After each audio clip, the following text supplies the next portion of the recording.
কখনো এমন হয়েছে যে জরুরি একটা কাজের মাঝখানে সব গুলিয়ে গেল, অথবা এইমাত্র যা পড়লেন সেটাই মাথা থেকে হাওয়া? কাউকে দেখে খুব চেনা লাগছে, অথচ নামটা কিছুতেই মনে আসছে না। যদি আপনার সাথেও এমনটা হয়ে থাকে, তাহলে একদম ঠিক জায়গায় এসছেন। আপনি একা নন। আজকের এই দৌড়ের জীবনে স্মার্টফোন আর সোশ্যাল মিডিয়ার চাপে আমাদের মনোযোগ দেওয়ার ক্ষমতা কমে যাচ্ছে, আর তার সরাসরি প্রভাব পড়ছে আমাদের স্মৃতিশক্তির উপর। কিন্তু আসল সত্যিটা হলো, আপনার মস্তিষ্ক একটা সুপার কম্পিউটারের চেয়ে কম কিছু নয়। শুধু তাকে ঠিকঠাক খাবার আর ট্রেনিং দিতে হবে, আর তারপর দেখুন কি হয়। আজ আমরা এমন 7টা সায়েন্টিফিক কিন্তু দারুণ সহজ কৌশল জানব, যা আপনার স্মৃতিশক্তি আর মনোযোগকে রকেটের গতি দেবে। এগুলো কোনো কঠিন জ্ঞান নয়, বরং আপনার দৈনন্দিন জীবনের কিছু ছোট ছোট বদল, যা আপনার জীবনে একটা বড় পরিবর্তন আনবে।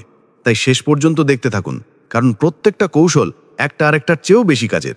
তাহলে আর দেরি কেন, চলুন শুরু করা যাক। কৌশল 1, আপনার মস্তিষ্ককে সঠিক খাবার দিন। আমাদের শরীর যেমন খাবার ছাড়া অচল, ঠিক তেমনি আমাদের মস্তিষ্কেরও কিছু প্রিয় খাবার আছে। আপনি যা খাচ্ছেন তার সিধা প্রভাব আপনার স্মৃতিশক্তির উপর পড়ে। তাহলে ব্রেনের জন্য কি কি খাবার প্লেটে তুলবেন? সবার আগে ওমেগা 3 ফ্যাটি অ্যাসিড যুক্ত খাবার। আমাদের মস্তিষ্কের প্রায় 60% চর্বি, আর তার একটা বড় অংশ হলো ওমেগা 3। এটা মস্তিষ্কের কোষগুলোকে তরতাজা রাখে। স্যামন, টুনা, সার্ডিনের মতো মাছ বা আখরোট বা চিয়া বীজের মতো খাবারগুলো হলো এর দারুণ উৎস। গবেষণায় দেখা গেছে, যারা নিয়মিত আখরোট খান তাদের স্মৃতি ধরে রাখার কোষগুলো সহজে নষ্ট হয় না। এরপর আপনার মেনুতে রাখুন রঙিন ফল আর শাকসবজি, বিশেষ করে ব্লুবেরি, যাকে মজা করে ব্রেন বেরিও বলা হয়। ব্লুবেরির অ্যান্টিঅক্সিডেন্ট মস্তিষ্কের রক্ত চলাচল বাড়িয়ে দেয়। পালং শাক বা ব্রোকলির মতো সবুজ সবজি ভিটামিন কেতে ভরপুর, যা মস্তিষ্ককে সুস্থ রাখে। আর হ্যাঁ, ডার্ক চকলেটের কথা না বললেই নয়। 70% পাতার বেশি কোকোযুক্ত ডার্ক চকলেটে থাকা ফ্ল্যাভোনয়েড আর ক্যাফেইন আপনার মনোযোগ আর ফোকাস বাড়াতে সাহায্য করে। অর্থাৎ চকলেট খেয়েও ব্রেনকে শান দেওয়া যায়। তবে অতিরিক্ত চিনি আর প্রসেসড খাবার থেকে যতটা সম্ভব দূরে থাকুন, কারণ এগুলো আপনার ব্রেনকে অলস করে দেয়। কৌশল 2, শরীরকে নাড়াচাড়া করান, মস্তিষ্ককে শক্তিশালী বানান। শরীর চর্চা মানে শুধু মাসেল বানানো নয়, এটা আপনার ব্রেনের জন্য একটা পাওয়ার আপ। যখন আপনি হাঁটেন, দৌড়ান বা সাইকেল চালান, তখন আপনার মস্তিষ্কে রক্ত চলাচল হু হু করে বেড়ে যায়। ফলে মস্তিষ্ক বেশি করে অক্সিজেন পায়, যা নতুন কোষ তৈরিতে সাহায্য করে। বিশেষ করে অ্যারোবিক এক্সারসাইজ মস্তিষ্কের হিপোক্যাম্পাস নামের অংশটিকে শক্তিশালী করে। এই অংশটি আমাদের স্মৃতি তৈরি আর গুছিয়ে রাখার মূল কেন্দ্র। একটি গবেষণায় দেখা গেছে, যারা সপ্তাহে অন্তত 3 দিন দ্রুত হাঁটেন বা জগিং করেন, তাদের স্মৃতিশক্তি অন্যদের চেয়ে অনেক বেশি ধারালো হয়। আপনাকে জিমে গিয়ে ঘন্টার পর ঘন্টা ঘাম ঝরাতে হবে না। প্রতিদিন মাত্র 20 থেকে 30 মিনিট দ্রুত হাঁটা, হালকা জগিং বা পছন্দের গানের সাথে একটু নেচে নেওয়াও আপনার মস্তিষ্কের জন্য জাদুর মতো কাজ করতে পারে। কৌশল 3, ঘুমকে অবহেলা করবেন না।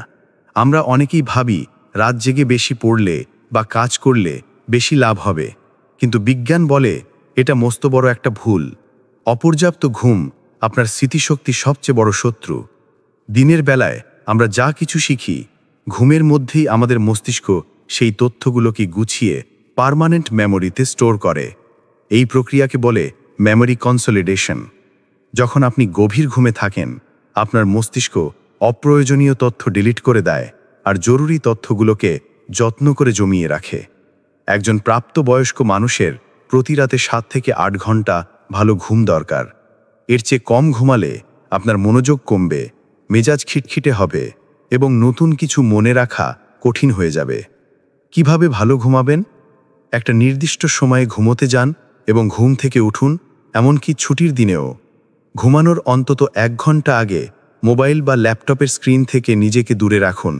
এর নীল আলো আপনার ঘুমের হরমোনকে নষ্ট করে দেয়।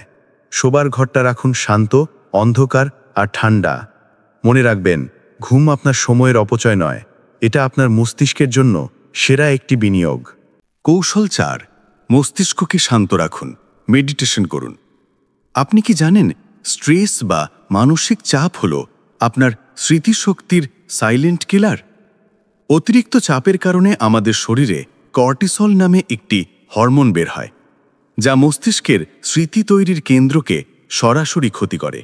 ফলে নতুন কিছু শেখা বা মনে রাখা কঠিন হয়ে পড়ে। এই স্ট্রেস কমানোর সবচেয়ে সহজ আর শক্তিশালী উপায় হল মেডিটেশন বা ধ্যান। প্রতিদিন মাত্র 10 থেকে 15 মিনিট ধ্যান আপনার মনোযোগ এবং তথ্য ধারণ করার ক্ষমতাকে কয়েক গুণ বাড়িয়ে দিতে পারে। এর জন্য আপনাকে কোনো গুরু হতে হবে না। শুধু একটা শান্ত জায়গায় আরাম করে বসুন, চোখ বন্ধ করে আপনার শ্বাস প্রশ্বাসের দিকে মনোযোগ দিন। কিভাবে বাতাস শরীরে ঢুকছে আর বেরোচ্ছে শুধু সেটাই অনুভব করুন। অন্য কোনো চিন্তা মাথায় এলে তাকে তাড়িয়ে না দিয়ে আলতো করে আবার শ্বাসের দিকে মনোযোগ ফিরিয়ে আনুন। এই সহজ অভ্যাসটি আপনার মনকে শান্ত করবে এবং আপনার স্মৃতিশক্তিকে ভেতর থেকে শক্তিশালী করে তুলবে। কৌশল 5, আপনার মস্তিষ্ককে চ্যালেঞ্জ করুন। আপনার মস্তিষ্ককে অলস হয়ে বসে থাকতে দেবেন না। ব্রেনকে যত বেশি ব্যবহার করবেন এটা তত বেশি ধারালো হবে।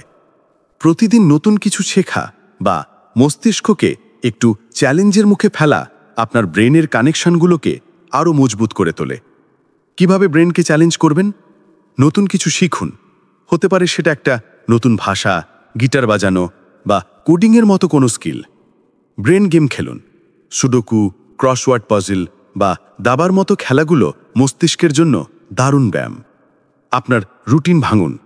রোজ একই রাস্তা দিয়ে না গিয়ে একটু অন্য রাস্তা দিয়ে যান, বা ডান হাতের বদলে বাঁ হাত দিয়ে দাঁত ব্রাশ করার চেষ্টা করুন। এই ছোট পরিবর্তনগুলো আপনার মস্তিষ্ককে সজাগ রাখে। পড়ার সময় কল্পনা করুন। কোনো বই পড়ার সময় শুধু অক্ষরগুলো নয়, ঘটনাটা মনে মনে কল্পনা করার চেষ্টা করুন। পড়া শেষে নিজের ভাষায় পুরো ব্যাপারটা একবার ভাবুন। মস্তিষ্ককে তার কমফোর্ট জোনের বাইরে একটু ঠেলে দিলেই দেখবেন সে তার আসল ক্ষমতা দেখাতে শুরু করেছে। তো এই পর্যন্ত আলোচিত 5টি কৌশলের মধ্যে কোনটি আপনার সবচেয়ে সহজ আর কাজের বলে মনে হচ্ছে?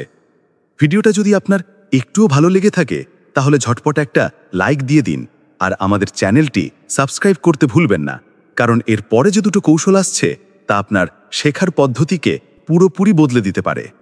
কৌশল 6, লিখে রাখার পুরনো অভ্যাস ফিরিয়ে আনুন।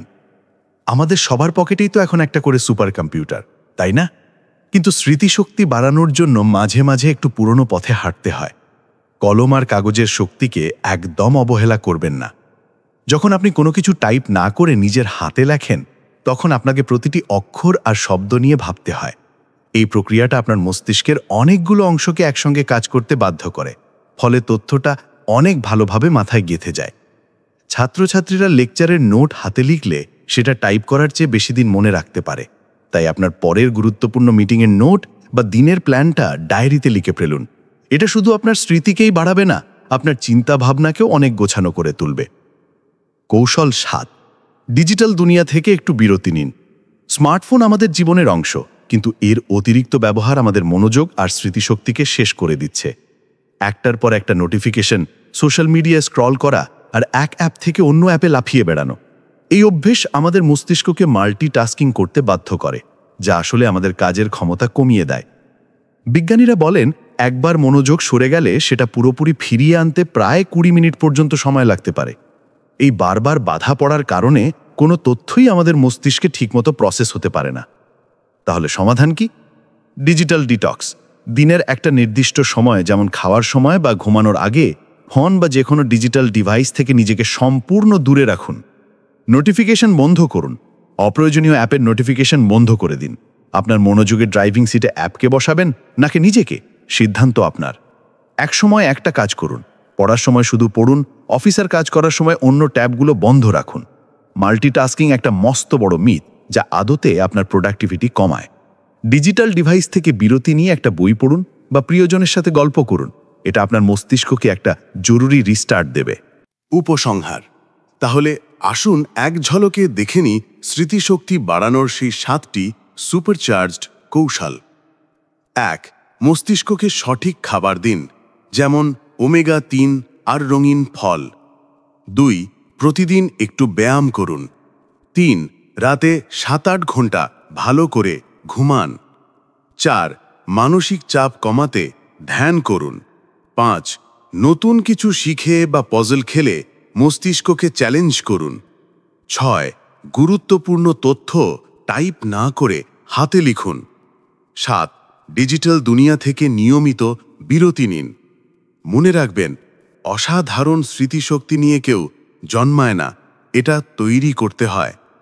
এই কৌশলগুলো কোনো রকেট সায়েন্স নয়, বরং আপনার লাইফস্টাইলের কিছু ছোট কিন্তু শক্তিশালী পরিবর্তন। ধৈর্য ধরে চেষ্টা করে দেখুন, আপনি নিজেই নিজের মধ্যে পার্থক্যটা অনুভব করতে পারবেন।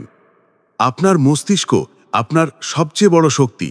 এর যত্ন নিন আর দেখুন কিভাবে এটা আপনার জীবনকে বদলে দেয়।